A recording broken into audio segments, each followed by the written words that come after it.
अरे खर्चे की चिंता तुम मत करो, तुम्हारा हस्बैंड गणपत राय मेरा दोस्त था और बादशाह ने मेरे को टेलीफोन पर सब तकलीफ बताया है। नहीं नहीं, मुझे ऑपरेशन नहीं कराना, मुझे सब दिखाई देता है।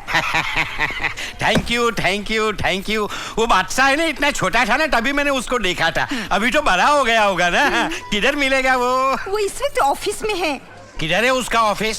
वो बाजू में गली है ना, हाँ। वहाँ नहीं जाना। अच्छा। उसके सामने एक और गली है, हाँ। वहाँ भी नहीं जाना। अच्छा। फिर थोड़ा आगे जाके उसके सीधे हाथ में एक और गली है, अच्छा। वहाँ भी नहीं जाना। समझ गया, किधर भी नहीं जाने का। मैं ढूंढ लेगा बादशाह को। साहब जी आटलो मोटो सामान वचमा राख्यो छे। कौन था ये अंधा? आँखों के बहुत बड़े डॉक्टर हैं। मरी गयो रे, बादशाह को ढूंढने का बहुत डिफिकल्ट काम है। कहिए भाई साहब, कैसे आना हुआ? आपके लाडले बादशाह की वजह से। देखिए भाभी जी, आपके पति गणपत राय की मैं बहुत इज्जत करता था। हमारे पुलिस डिपार्टमेंट में उनका बहुत नाम था और इसीलिए चुप बैठा हूं, वरना उसकी डिटेक्टिव एजेंसी का लाइसेंस कैंसिल करा देता। हमारे डिपार्टमेंट के नाक में दम कर रखा है उस लड़के ने।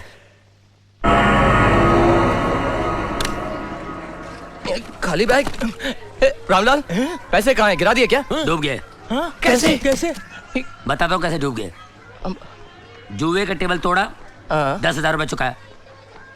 2 कुर्सियां तोड़ी, 2,000 रुपए। 12,000 रुपए हुए ना बाकी? 2 कट ग्लास के एस्ट्रे, 900 रुपए। 12,900 बाकी? और झुमर 20,000 रुपए। 32,900 बाकी? गुलदस्ते और छोटी मोटी चीजें 1,000 रुपए। हाँ तो यार 33,900 बाकी। बाकी वो जो सुपरमैन की तरह डाइव मार के निकल गया था ना कांच तोड़ के, वो इम्पोर्टेड कांच था। 15,500 रुपए भर के आ रहा हूँ। ओहो, इतना कीमती कांच तोड़ के नीचे आने की क्या जरूरत थी? सीधे सीढ़ी से नहीं आ सकते अरे थे? यार मुझे कोई शौक है कांच तोड़ने का? मेरे पीछे कुत्ता पड़ा हुआ था। तू गाना गा लेता। लेकिन रामलाल फिर भी 600 रुपए तो बचे होंगे ना यार? 600 रुपए? ये मेरी हालत देख रहे हो? क्या हुआ? नंगा आने वाला था यहाँ, 500 रुपए कपड़ों का भाड़ा देकर आ रहा हूँ। ये 100 रुपए बचे हैं, इसे संभाल के रख लो। कोई बात नहीं, फिक्र करने की जरूरत नहीं है। बताओ क्यों? क्योंकि आज के अखबार में जो हमारे कारनामों की तारीफ छपी है, उसे जब ये लोग पढ़ेंगे तो हमारे ऑफिस के सामने कस्टमरों की लाइन लग जाएगी।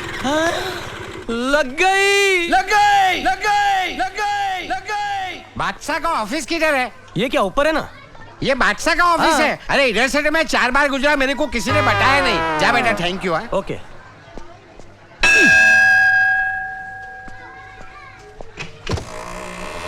अरे वाह, ऑटोमेटिक है। बंद भी होता है। Signal to, yes.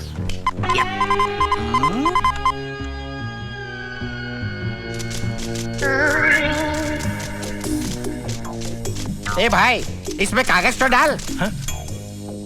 ये ऑटोमेटिक है। कमाल है, इधर सब कुछ ऑटोमेटिक है। Don't disturb him. What can I do for you? इधर वो बादशाह काम करता है ना, बादशाह। वो किधर मिलेगा? बादशाह यहाँ काम नहीं करते, वो यहाँ के मालिक हैं। मालिक है? हाँ, वो किधर मिलेगा? कुर्सी पे बैठिए। ये हेरा, इधर नहीं उधर। तेरा बाप पेड़ा, मेरे को एड़ा बोलता है साला। Just hold on please. Excuse me, तुम बादशाह है क्या? बादशाह मैं? अरे बादशाह जब आते हैं तो हवाएं तूफान में बदल जाती हैं, बादल गरजने लगते हैं, आसमान फटने लगता है, धरती कांपने लगती है, धरती के बोझ।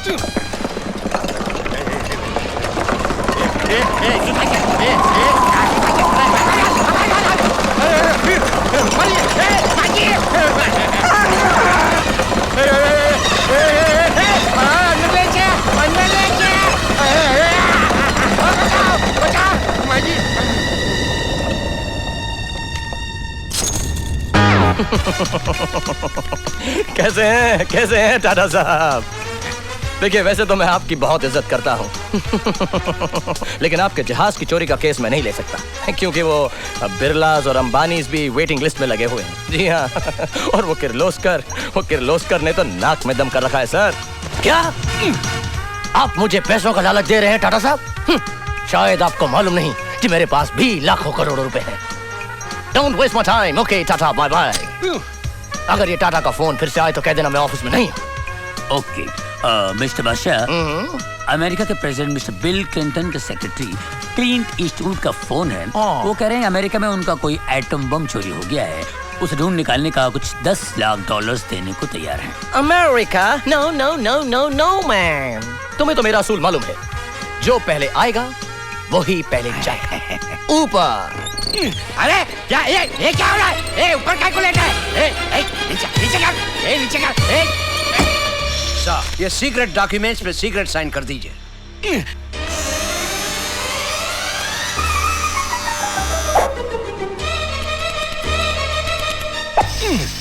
साइन किधर हुआ? Shut up! ये सीक्रेट साइन है।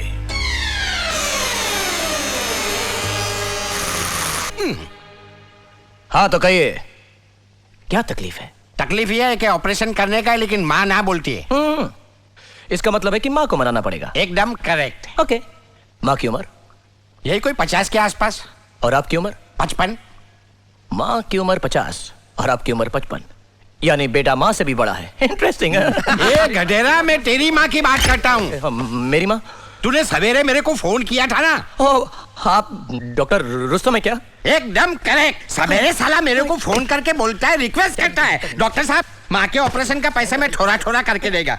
और साला तुम लोग इधर लाखों करोड़ों का धंधा करता है और ऑपरेशन फोकट में कराने का।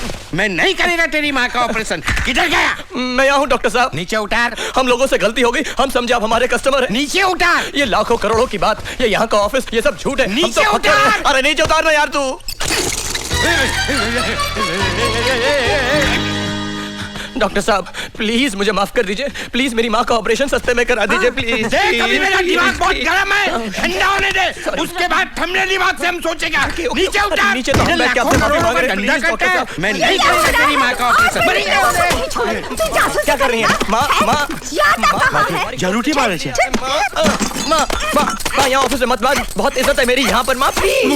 और तुम लोग भी इसकी बातों में आकर जासूसी करने लगे। आज मैं तुम लोगों को नहीं छोड़ूंगी। गणपत राय का पूरा फैमिली मैड है, ऑपरेशन करना ही पड़ेगा। मरी गए हो खैर, आज मैं तेरे सर से जासूसी का भूत क्या बात कर रही हो? उतार कर ही रहूंगी।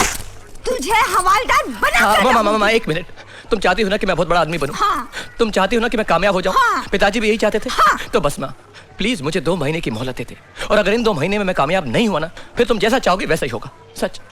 अगर तुम कहोगे मैं हवलदार बन जाऊं तो मैं हवलदार बन जाऊंगा, तुम कहोगे मैं पहरेदार बन जाऊं तो मैं पहरेदार बन जाऊंगा, तुम अगर कहोगे मैं जमादार बन जाऊं तो मैं जमादार बन जाऊंगा। माँ सच।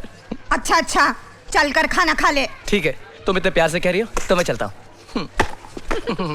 अरे वो चारों नालायक कहाँ गए?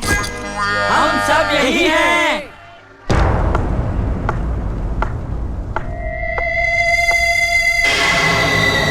शिवा,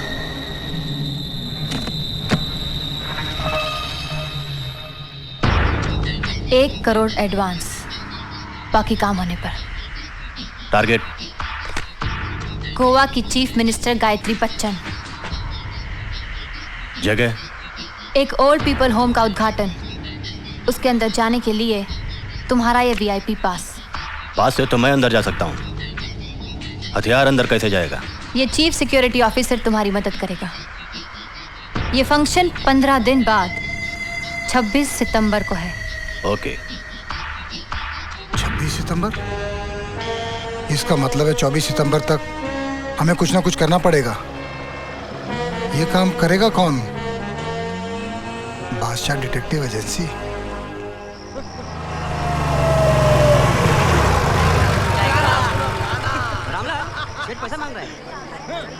लगता है कोई ग्राहक आया है बांगड़ो। वो भी मालदार है। वो रहा।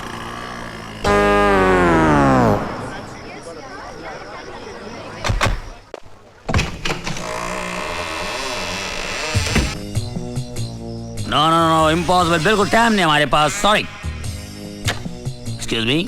आप मिस्टर बादशाह हैं? मिस्टर बादशाह सीक्रेट केस सॉल्व कर रहे हैं, आपको इंतजार करना होगा। देखिए, हमें उनसे बहुत जरूरी काम है। Okay mister Rocky. Yes. Mister बादशाह को इमीडिएटली कांटेक्ट करो, उनसे कोई मिलना चाह रहे हैं, it's very urgent. Charlie, send the signal. Okay.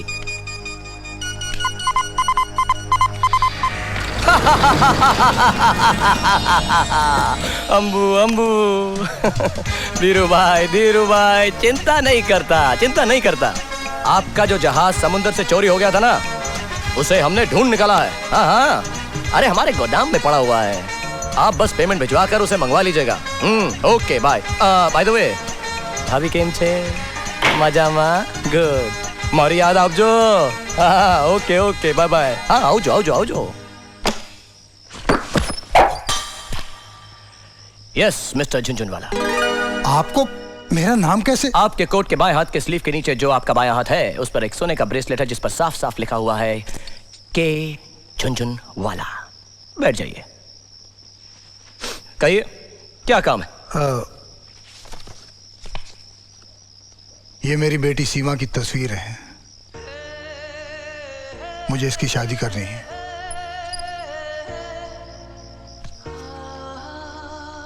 बहुत खूबसूरत है, मुझे कोई एतराज नहीं,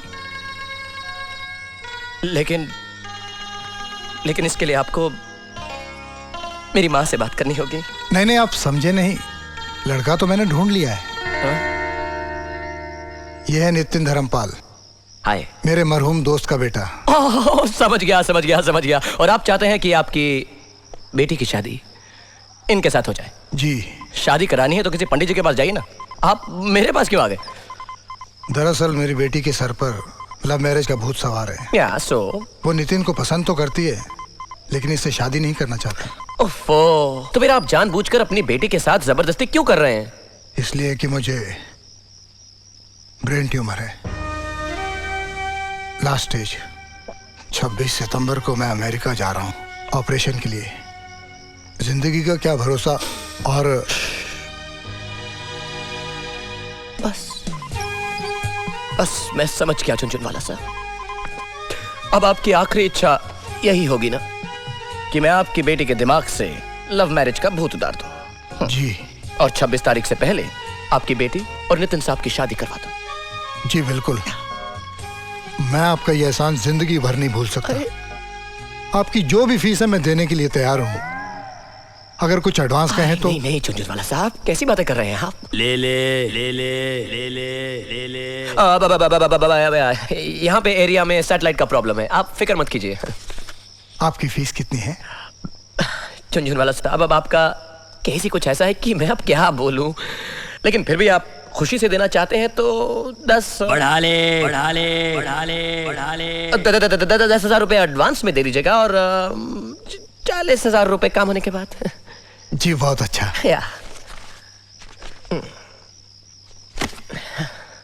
thank you very much. Jhunjhunwala साहब, आप बिल्कुल बेफिक्र हो जाइए। अब आप समझ लीजिए कि बादशाह ने आपका काम कर दिया। तो मैं चलूं? जी। बहुत बहुत शुक्रिया। नमस्कार।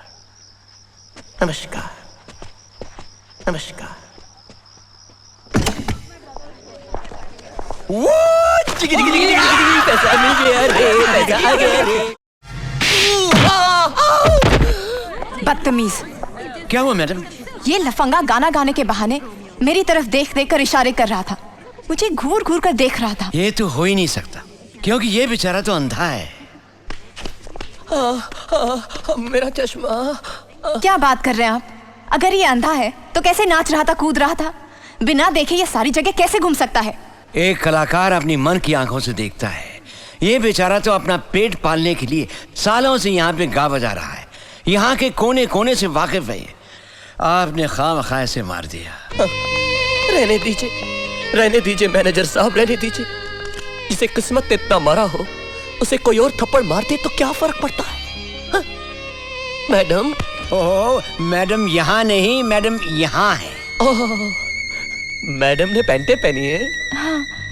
मैडम आपने जो किया बिल्कुल ठीक किया। वो क्या है ना कि इस दुनिया ने मुझे इतनी मोहब्बत और इतनी हमदर्दी दी कि मैं भूल ही गया कि मैं अंधा हूं। लेकिन आज आपने मुझे थप्पड़ मारकर मेरी आंखें खोल दी, एहसास दिलाया है कि अंधा आखिर अंधा ही होता है। आपका बहुत बहुत शुक्रिया मैडम। भाई साहब, आपका कोट। अच्छा भाई, ले आओ। शुक्रिया। हमारी छड़ी ये लीजिए। अच्छा चलता हूँ।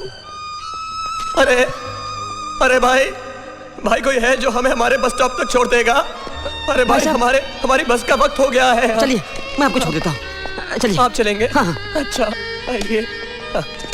अलविदा। आराम से रहिए यार, संभल के तो चलो ना। हाँ। बहुत ही खुददार इंसान है, भूखा मर जाएगा लेकिन वापस लौटकर यहाँ कभी नहीं आएगा और कहीं गाना नहीं गाएगा।